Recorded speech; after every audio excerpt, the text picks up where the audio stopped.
Medzi moderné dekoračné prvky patria v súčasnosti aj tetovačky. Veľký výber tetovačiek si vyberete na stránke dimex.sk. Teraz si ukážeme, ako jednoducho takúto tetovačku nalepíme na stenu. Čo budeme k lepeniu potrebovať? Nožnice na strihanie, orezávací nožík a plastovú stierku. Dekoráciu, ktorú sme si vybrali, vyberieme z prepravného obalu. Vybrali sme si tetovačku kruhy, ktoré môžeme na stenu lepiť ľubovoľným spôsobom. Zoberieme si plastovú stierku a dekoráciu prilepíme o prenosnú fóliu.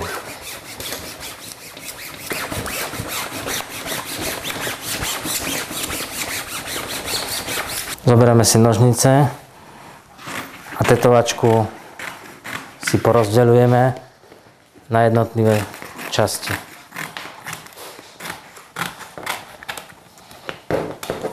Ak si chceme dekoráciu rozdeliť ešte na menšie časti, použijeme orezávací nožík,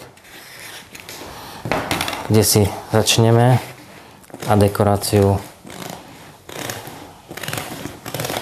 vystrihneme celú.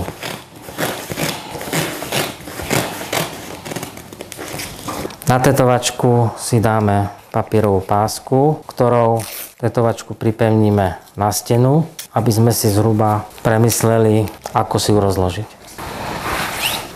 Jednotlivé diely tetovačky si nalepíme na stenu.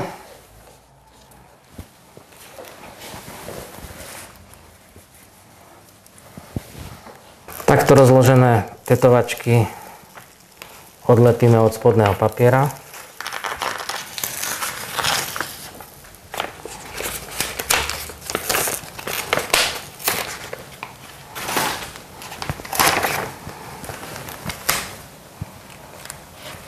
A pritlačíme na stenu.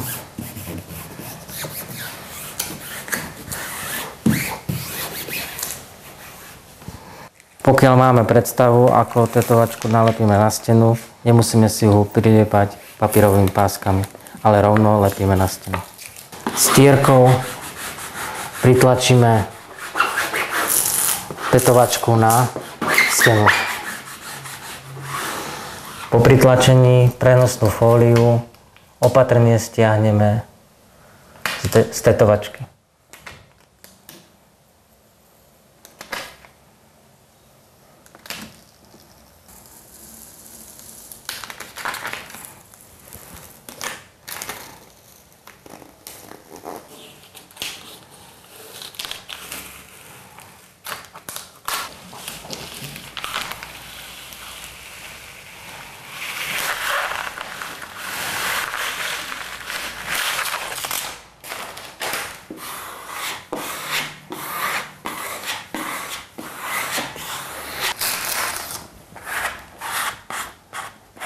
Stierkou tlačíme tetovačku na stenu. Takto jednoducho si pomocou tetovačky a vašej fantázie vytvoríte originálnu dekoráciu steny.